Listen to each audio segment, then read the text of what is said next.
Module 2 Data Processing, Management and Storage, part of the data support package to the Leave No One Behind partnership. Welcome back to this training course, which constitutes development initiatives data support package to the Leave No One Behind partnership. Now, hopefully you've all done Module 1 and you're familiar with where this course comes from and what the objectives of this course are.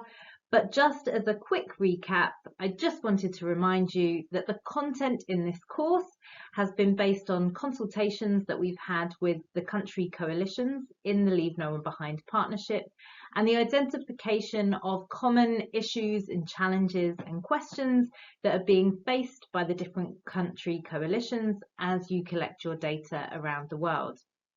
This course is then a standardised offer to all country coalitions to share tools and resources and guidance to support you in your work. Specifically, the objectives of this course are that you, the course participants, gain knowledge on data-related issues which you can then take back and apply in your context, which will strengthen the quality of the community-generated data that you're collecting, managing and using. So another reminder in terms of what we mean by quality, there are three key aspects to quality that we'll be looking at and addressing throughout this course. First and foremost is all about respondents' welfare. So that's making sure that throughout the data lifecycle, throughout the collection, management and dissemination of data, you are looking out for the interests of the people you're collecting data from, that you're using the data process to empower people and ensure that you're protecting them from harm as you do so. Secondly, in terms of quality, are the technical and statistical robustness standards that you must follow to make sure that your data is valid and says what you is accurate and says what you want it to say. Finally, in terms of impact, high quality data is data that gets to the place it needs to get to, is understood, is relevant and is useful. So wherever you see text that's highlighted in bold and in these three different colours, in the red, in the blue and in the green, are these themes that you'll see throughout this course of quality. So with respect to respondents' welfare, with respect to robustness and with respect to impact. This is also a reminder of the data lifecycle. So Module 1, which has already been shared with you all, is all about the preparation and collection of your data. So by this point, you now have decided that you do need data to collect. You have your sampling process, you know what your questionnaire is going to be, and you've gone out into the field and you've collected that data. This is now Module 2. And here we're building on that to say now that we have the data, how do we process it, management and store it? Finally, you'll see that Module 3 is all about the analysis, communication and use of that data that we have successfully cleaned, stored and managed. We will continue with the example that we set up in Module 1. So that's in Deviland, where we are collecting high quality data for an organisation of persons with learning disabilities that are interested in the experience of persons with learning disabilities in their local healthcare facilities, bearing in mind that the use of this data is to influence funding decisions from international donors and to mobilise government action domestically within Deviland. So that's the example. We used it throughout Module 1 and we'll continue to use that after every section in this Module 2. And in terms of what we covered in Module 1, this is a quick recap. So we discussed the rationale for data collection. The most fundamental question that you probably will ask throughout the whole process is, do you need to collect data in the first place? Because it's a costly thing to do and there are risks involved. If you decide that yes, indeed, it is necessary to collect new primary data, Then you go on to look at the legal and regulatory context, which we discussed and which you must make yourself aware of before you go into the data collection process in your context. You then will look at the research ethics and work systematically through your data collection process and identify any ethical risks, particularly when it comes to the people that you're collecting data from. So you'll conduct an ethical review and manage and mitigate any risks that you might have identified. We talked about research design in terms of the mode of the survey or research that you're going to be doing, and the questionnaire and data collection tools that you'll be using as well. We discussed sampling and shared with you some tools which you can use to calculate the ideal sample size, and then finally talked through some of the issues that you will want to address in the field to make sure you're keeping on track of all those quality issues that we talk about. So now on to Module 2, and what are we going to talk about in this module? We're going to cover data cleaning, anonymization and pseudonymization, data storage, data documentation, and finally interoperability. All right, so let's get started on the content for Module 2. The data that you've got back from the field, similar to your boots, will need a good old clean before you can actually use it with confidence. Because no matter how well your enumerators have been trained, no matter how clear your questionnaire was and how good your sampling was, there's still plenty of scope for errors and inconsistencies to creep into your data set. This can come from any part of the research process. It can come from errors in research design, from the measurement materials, or just from flawed data entry when you're putting in the data itself. If you don't get rid of these kind of errors that you'll see all over your data set in different places, then all the results, all the analysis you do will also be incorrect. It'll contain biases perhaps, it will contain outliers and numbers and data that's going to skew everything and throw all your analysis off. So the important thing to do when you get your data back from the field is to clean it, to get rid of these errors and these inconsistencies. What you then want to have after that cleaning process is a nice, neat data set that's valid, accurate, consistent, complete, and uniform. Now, one straightforward thing to do when you're converting it into a nice, clean data set is to turn each variable, so each individual question that you're asking, into a column, and each case or each participant into an individual row. So here you can see we've got 10 people or 10 kind of items who have been asked 4 different questions, B, C, D, and E. And organizing your data like this will then help you to make sure that it's neat and clean and that you know what data you have collected and where there might be further anomalies and inconsistencies that you might find. So what do you look for? Basically, you apply a systematic process for cleaning data. You can use data validation techniques even before you've collected the data, which mean that the data entries are less likely to contain errors. What that means is, for example, you can have a validation process that requires only numeric values, only numbers, to be given as answers to a particular question, so that if somebody types in text, that shows up as invalid and you're not able to progress through the questionnaire.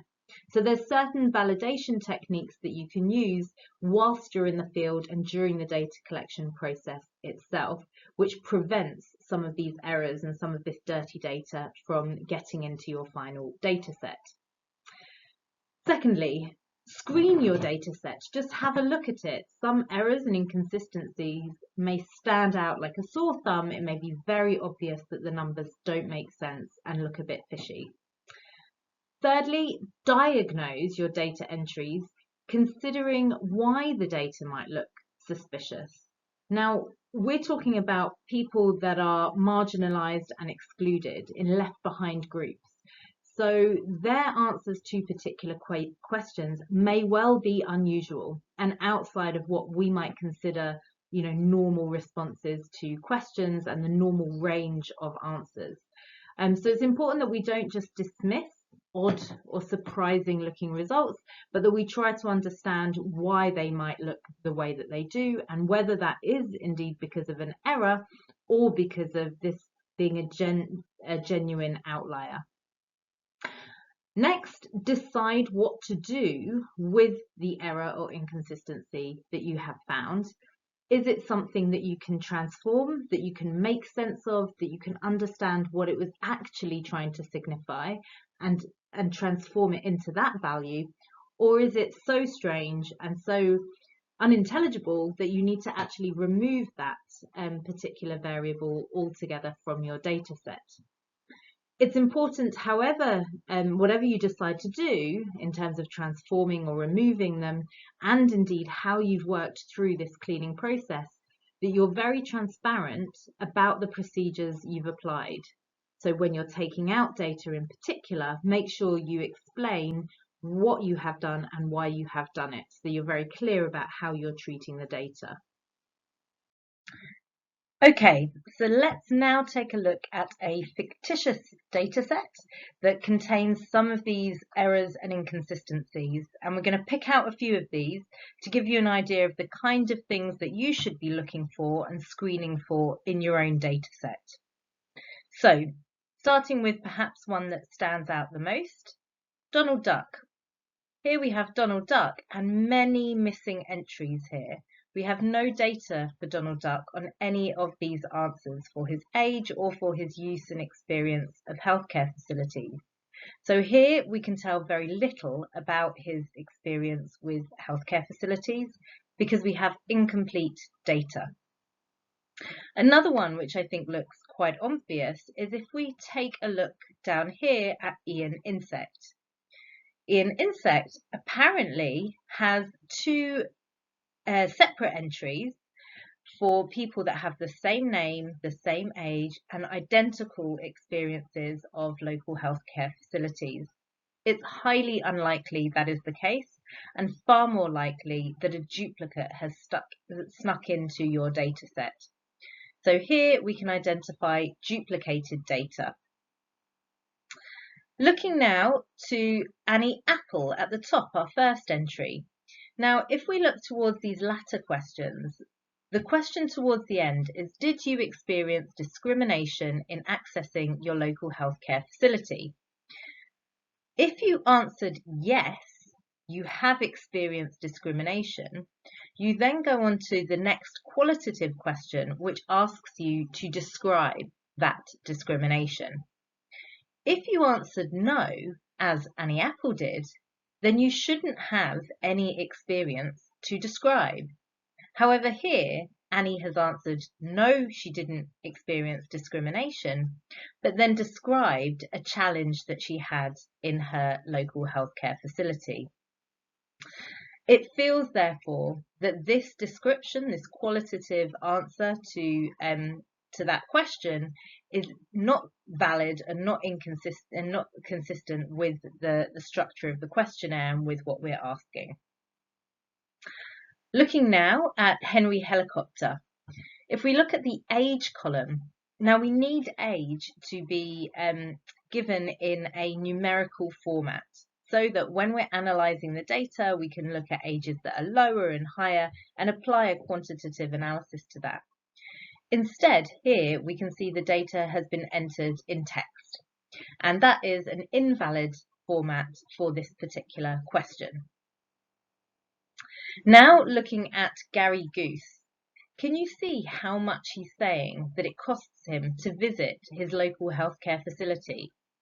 This number is enormous, 100,000, and way off the charts compared to how much the other participants in our survey have said that it costs them to visit their local healthcare facility. So this number on the cost raises alarm bells. Now, it's an outlier, so it's way off the charts, and that could be because we're using a different scale. So he could have been reporting that number in cents rather than dollars, for example. So it's not using a uniform way of coding and scaling the data. Or it could be that it's just inaccurate and perhaps a few extra zeros have been typed in error, or there's some other reason why that number is false. Going up to Bobby Bear now, if we look down the age column, this age is given for Bobby Bear as 433. Now, this is also an outlier, but it's also an outlier that's not even possible. So we can't explain this using a different scale or just thinking that, Bobby Bear is exceptional. It is not possible that somebody is 433 years old. So this is clearly an error in the data set. Looking at Frankie Fish now, we can see that there's missing data for the distance that Frankie is away from his local healthcare facility. So lots of different errors, lots of different inconsistencies that you might see in your data set, lots to look out for. So spend some time, think through and look at very carefully the data that you have collected. Eyeballing the data like that, when you're looking at it in the table, can reveal a lot. But it also might be necessary to start to plot out and look for patterns in your data to understand where there are outliers or anomalies and things that look strange or suspicious. So this, for example, is a scatter plot which has plotted the distance from local healthcare facilities for each participant, how far they've got to travel to get to their healthcare facility, against the amount of money it costs to get there. Unsurprisingly, for people that live very close down here to their healthcare facility, they're not spending very much money at all. And for people that live further away, so more kilometers away, is more money to get to your local healthcare facility. We had that one data point that had this outlandishly high value for paying to access the local healthcare facility or paying to get to the local healthcare facility. Not only is it off the charts and higher than even the furthest distance people, but this individual also didn't have to travel very far. So it makes even less sense as to where that number is actually coming from. But plotting out the data like this can really help you to understand where there are these outliers and where these numbers look very strange and very suspicious relative to the other data points that you have and relative to the patterns that you're expecting to see in the data. Triangulation is about checking with other data sources where things look strange. So, do you have qualitative insights, for example, that can tell you about how people are choosing to get to their local healthcare facilities and what kind of money is changing hands? And that can tell you whether actually this number is just uncommon. Is there a particular mode of transport, for example, that this individual is using that really is more expensive just because they have the resources to spend the money on it? And so it's important that even when you identify something as being an outlier, you compare it with other sources and you triangulate that data to understand more about whether it's uncommon but factual, and therefore it's not just an error in your data.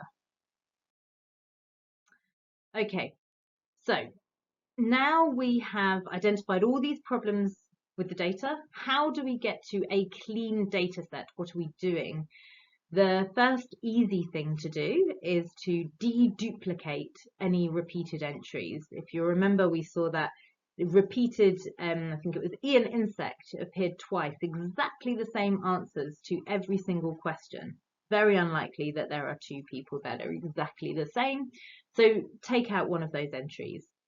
You can also use simple standardization approaches to code or convert things that are, for example, in text to numerical values.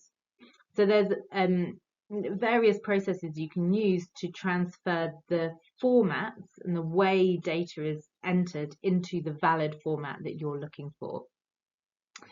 When it comes to missing data, when you have either missing data for a whole person or just an individual question or variable, you have to decide whether to accept that you will just not have data for that question. And that's fine, particularly when the questions that are missing are random.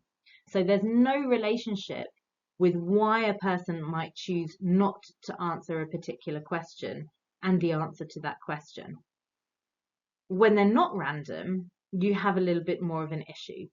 So if, for example, people are choosing not to answer the discrimination question, and they're more likely to not answer that discrimination question if they have indeed been discriminated against because they feel uncomfortable saying yes, but they don't want to lie and say no, then you know that you are likely to have a bias in your results.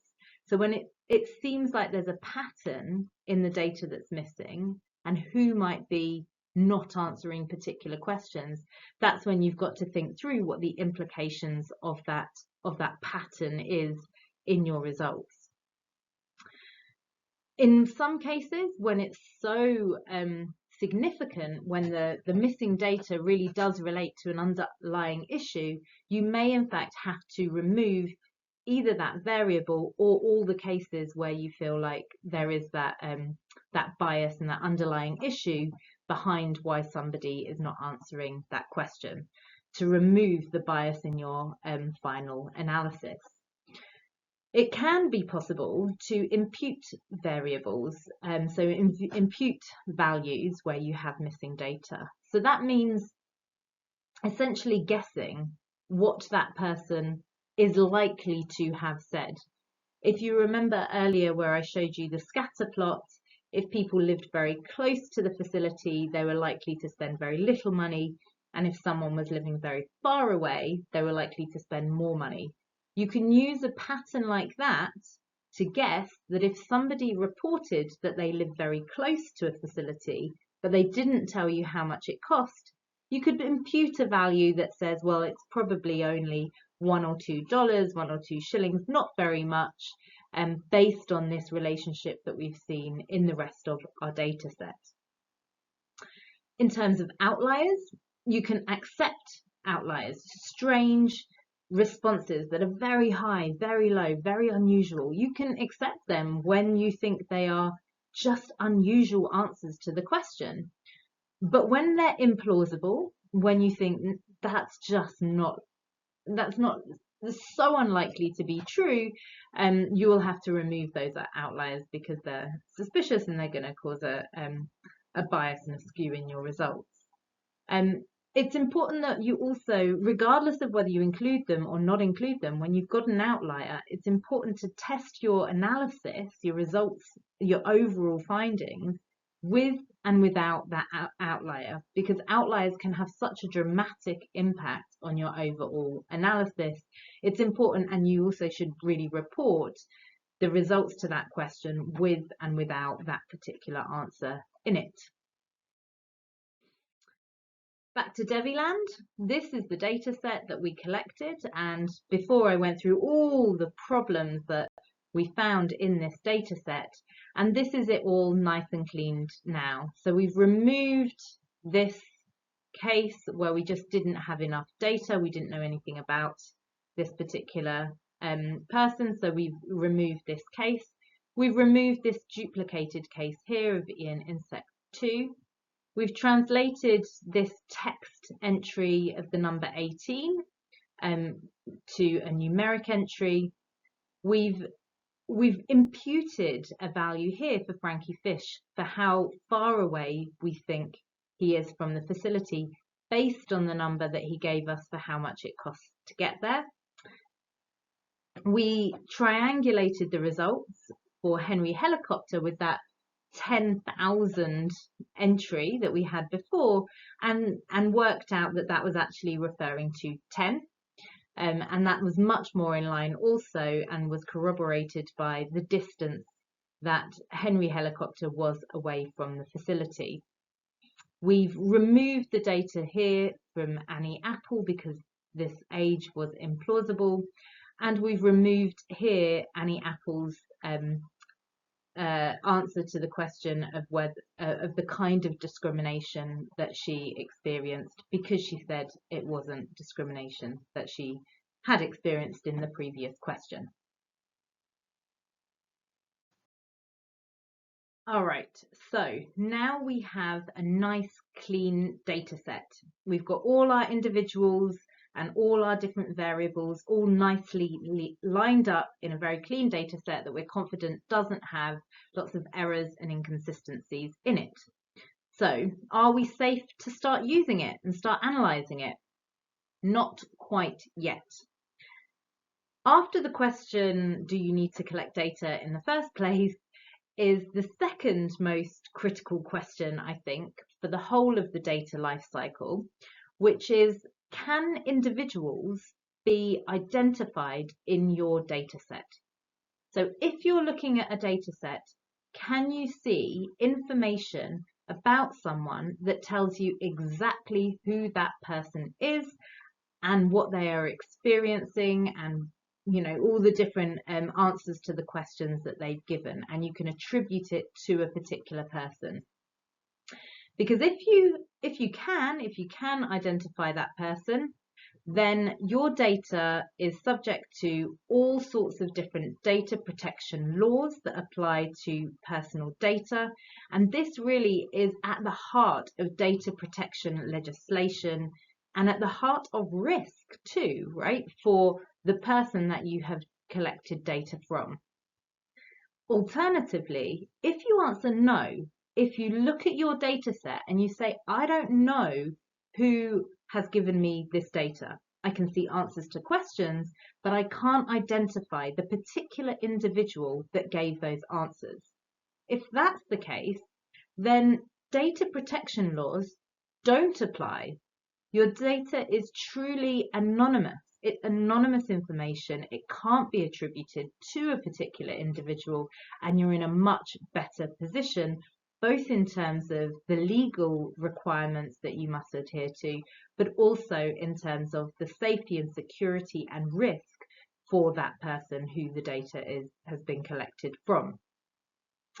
So this particular part of the module is all about how we get from data that can identify individuals to truly anonymous information, because the likelihood is actually the data you collected from the field and that you cleaned up probably has identifiers in it.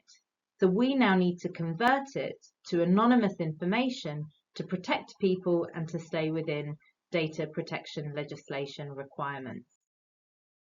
Okay, so the data protection laws that apply to the use of personal data, we're just taking an example here for Malawi. So this is just to kind of remind everyone, if you should have looked at it anyway in Module 1 in the preparation for data collection. But the kinds of requirements and legislation and regulations that apply to personal data can be found right at the top in the Constitution. So in Malawi, the Constitution provides the right to personal privacy. And then there are international instruments that apply here too, from the International Declaration of Human Rights, for example, which also provide the right to privacy. So you've got some very high-level requirements here from constitutions and the Declaration on Human Rights, which means that people are entitled to personal privacy.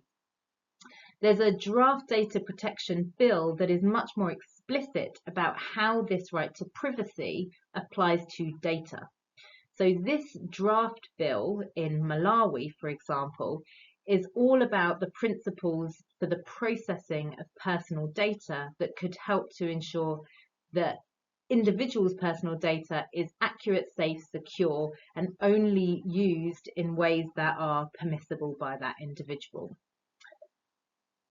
Now, those risks that apply to the people that have given you this data can come from any particular identifier, right, that's included in the data set. So it could be somebody's name, in the data set that I was showing earlier, we had Ian Insect, we had Donald Duck. People's, first and last name clearly can identify who provided that information. But it's not just a name that can be risky to an individual that can identify them.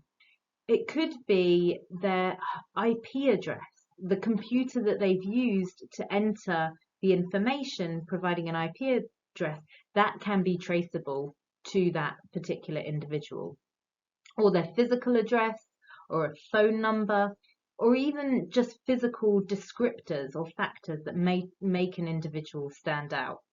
So it's important to be aware that identifiers and what makes somebody vulnerable to being identified can be a whole range of different variables and pieces of data that you've collected from them. If you consider what people might wish to keep quiet, that's also an important indicator of what might identify them too. So why might somebody want to keep their sexuality private, or their health status, if for example they're HIV positive, or their migrant status? All these questions that you might want to ask in your questionnaire that might be important determinants of exclusion and discrimination might also identify that person and put them at risk. Okay, so let's try and reduce that risk as far as possible by anonymizing the data set that we have and getting rid of all those identifiers.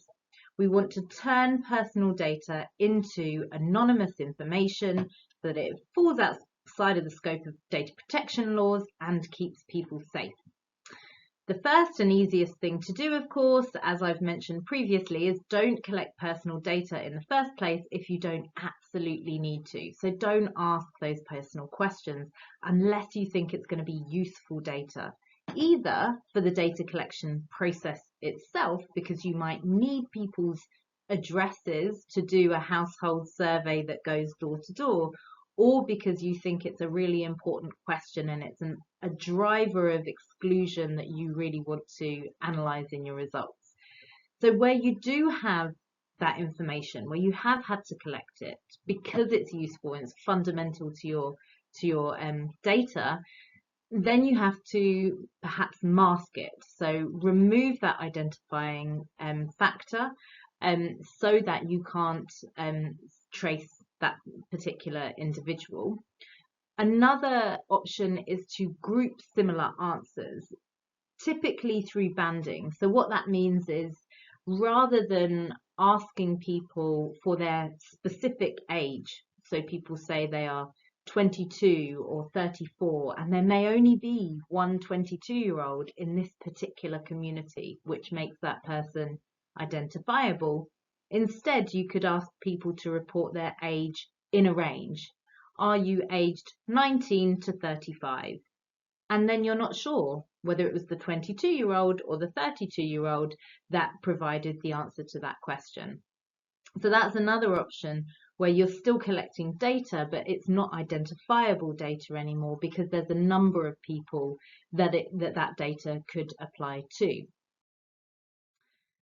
Pseudonymization is a particular way of anonymizing data that takes the identifier out and replaces it with another unique variable, but one that can't be traced back to a particular person.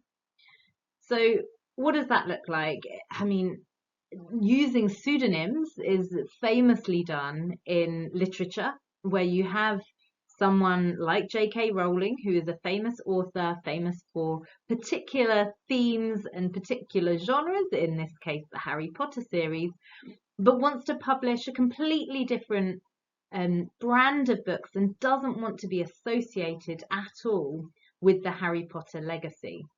So she's created a pseudonym for herself, the name Robert Galbraith, and the idea is that you do not associate the two, and you don't know that Robert Galbraith is in fact the same person as J.K. Rowling, so that you're not associating the two different genres of books. So that's how it's used in literature and how we talk about pseudonyms as authors.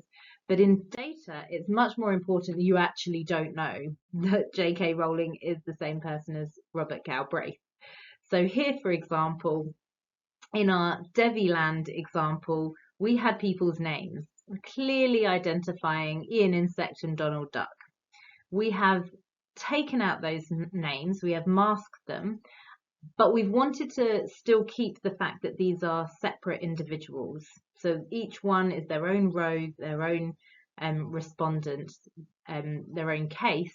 So we've given them names that are completely untraceable.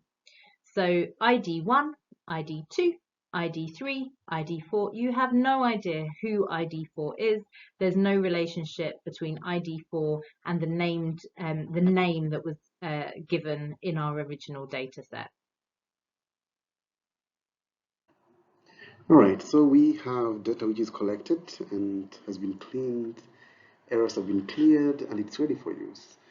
But before we share that information to data users, we need to make sure that that data has been securely stored and personal data is protected. So how do we ensure that we protect people's information, could be sensitive information, so that when it's accessible to the general public, it doesn't put them to risk? One of the ways to do that is to not collect this data at all.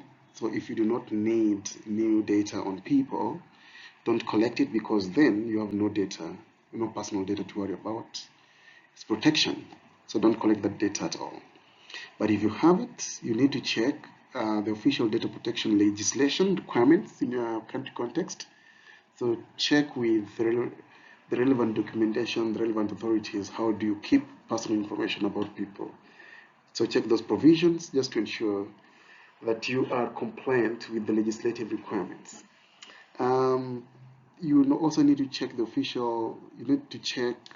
what was consented to by the participants. So only share data that they consented that can be shared with the public, so that you do not breach that agreement.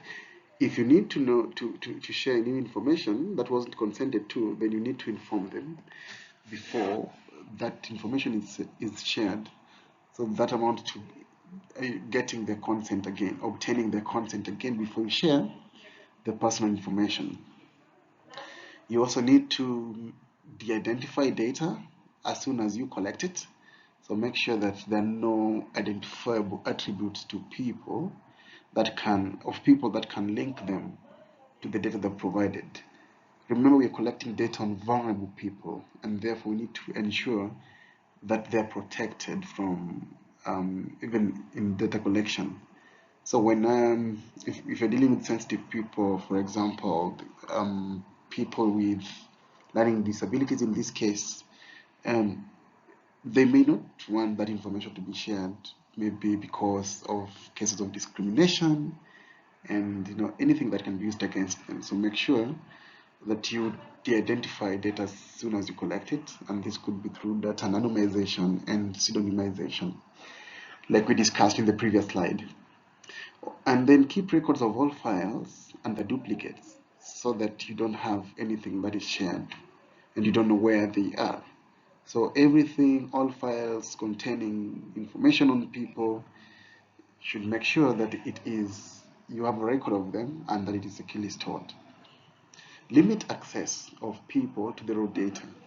So this does not mean that you don't need to share the data, but if you are encouraged to only share processed data that has been de-identified, and then also make sure that whoever accesses that data has your permission, or there is somewhere they have to sign why they need the data and for what reason, and do they also abide by the code of conduct of using that data for research purposes. So limit who accesses the data.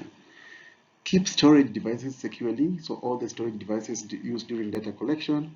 So you have data stored in flash drive, could be stored in a box file, OneDrive. Make sure that that information, that device is kept securely and it's under your custody.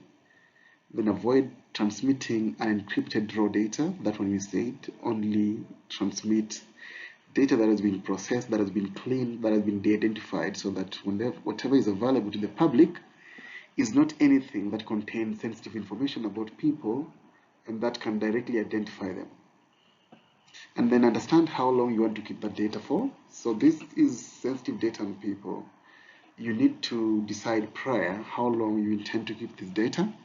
So it could be a period of a year, a period of 6 months, or a period of,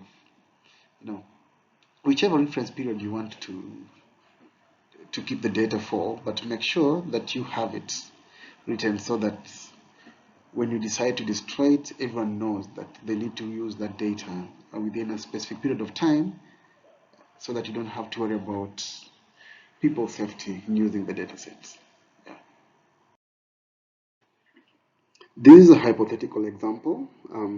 So in the case of our Deviland, how have we ensured that the data is securely stored, data on persons with learning disabilities? So we have a code of conduct that needs to be signed by every data analyst that needs to access the raw data. So they have indicated, for example, where they are from, for what reason they need the data, for what period they need access to that data, and have they also indicated that they will abide by the code of conduct for use of this personal data. We have also anonymized the data, so we have removed the names of people. We have also removed the individual ages and instead created the age bounds, so that this information, that when it is shared to the public, it does not contain any information that directly identifies these individuals. We also have a single anonymized file created and stored, and there is a password that you need to be given if you need to access that data. So we don't have multiple files, it's only one single file, and that's why important to keep all the duplicates and the raw files you have. In this case, you're only going to share that single file that you can only access when you have the password and from our box file, which we have direct control over. We've also indicated to the users of the data that it will only be available for a period of 12 months, after which people will not have access to this information because we will destroy it. Well, it's important to also say that when we release the dataset to be used out there by our data users, that we supply them with additional information about the dataset. So because they're not the producers of these datasets, we are the producers, so we need to help them understand our dataset. And that means that we supply additional documentation. Ordinarily, the standard practice is to accompany the dataset with with codebook and metadata, which just gives additional information about that dataset. So for example, if our dataset contained questions about the sex of individuals, the question code in that dataset will supply this information that the question code is Q1 and the question is about sex. The answer, if the individual is female, the options are either female or male. So if a female, the answer code is 0, and if a male, the answer code is 1. And this is important because the additional information helps our users to easily analyze the data so they can understand to what extent they can use that data for analysis, because it contains information about how the questions were asked, the value labels, the code of the variables, the answer codes, and the labels to the variables. So that information is important because they need that information to understand the dataset so that they can use it for their analysis. So an example of metadata, which is an additional data documentation, we are going to draw an example from the DHS surveys that is collected globally, and the source is the DHS survey program.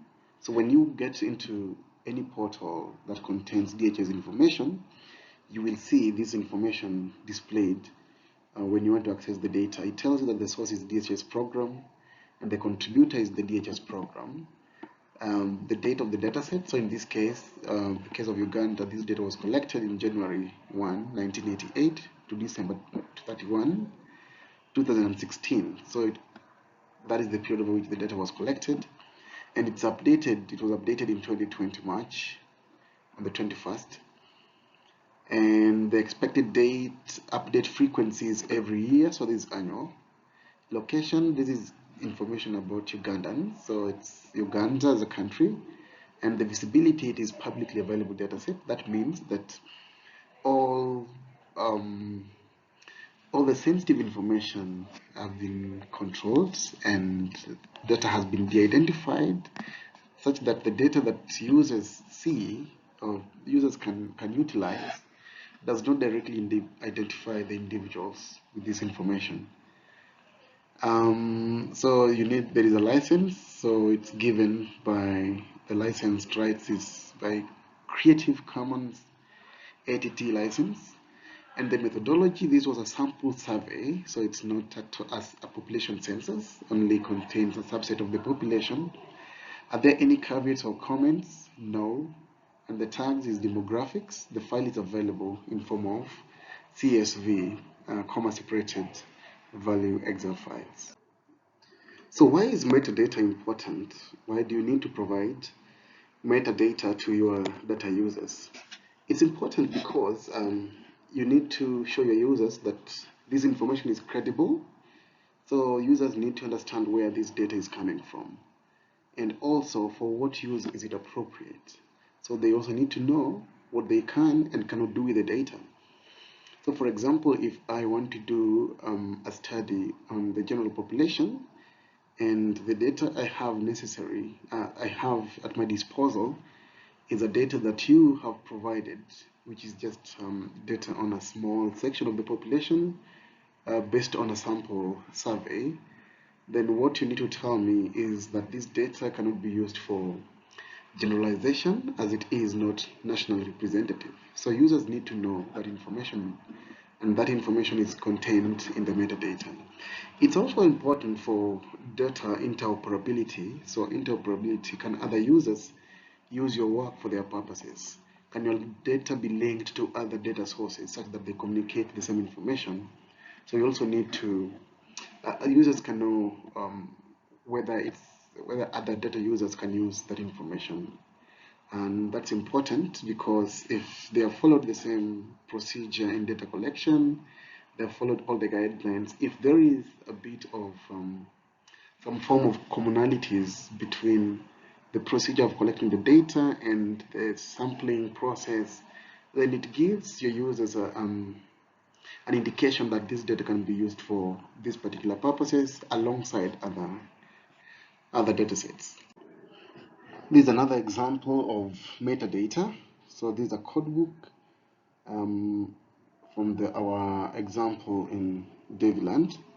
So the codebook, contains the numerical codes, the numerical labels, what every code means. So in this example, we have the question: how often do you access your local primary healthcare facilities? So this was a question that was asked to the individuals. The question code is about access to health, so access_health, and the answers that are given are often, sometimes, never, don't know, and no response. So for those who often accessed the local primary healthcare facility, they have to choose code 1 in the questionnaire. Those who accessed sometimes will choose 2, never choose 3, don't know choose 8, and those who did not respond, we gave them code 9 in our final data set. Metadata, again, in this case, contains additional information, like we said. So from who was this data collected? So this data contains information about 1,000 persons with learning difficulties in Deviland. And what's the questions about? So the questions about the healthcare access and the quality of healthcare they access. When was it collected? This information was collected on the 11th of October 2022, and it was collected through face-to-face interviews and at household level. So that's how it was collected. So these are examples of codebook and metadata, which gives additional information about data sets. So let's talk about data interoperability. Interoperability means that your dataset can be used alongside other datasets that follow the same procedure or sampled almost the same type of individuals, could be in different locations, but the same methodology has been followed, and these datasets are highly comparable or compatible to a higher degree. So in this case, we have a user dataset, that is one, and another user dataset, and we are trying to join these datasets together following some specific rules, assuming that these datasets are compatible. So when you bring two related or unrelated, independent, but sort of compatible datasets together, you're joining them up together for use of analysis. That is what we call interoperability of datasets. So it involves use of multiple related datasets that provide a more holistic picture for simpler and sometimes automated analysis, which is useful for better decision making and for greater accountability. And like I said, this requires standard procedures of collecting that data set. Could be procedures in developing the questionnaire tool, the sampling methodologies, all the steps that are involved in the preparation and data collection needs to be followed, and they need to be standardized so that the same approach you use another country or another civil society organization in another country, let's say Malawi and Bangladesh, if we follow the same procedures, then we can do cross-country comparisons. So the procedures need to be standardized with high level of compatibility of the two data sets. And this is important for producing, processing, information from these multiple data sets without losing meaning when we join up these data sets together. So one of the things that allows for interoperability of datasets is by the use of common classifications. So the use of common classifications here enables us to codify the content of interoperable datasets.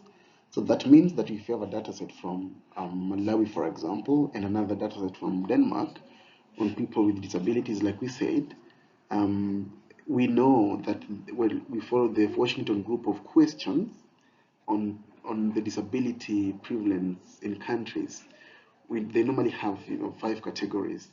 So depending on the severity of disability. So if you have some difficulty, or you're facing extreme difficulty in doing some activity, or cannot do at all, or just moderate difficulties.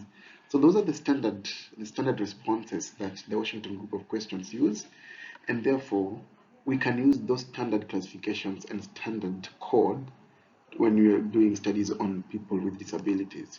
So Washington group of questions is one comparable and compatible way of comparing studies on people with disabilities in different country contexts. You can follow the link below to see this example on how the Washington group of questions has been structured and how countries can use that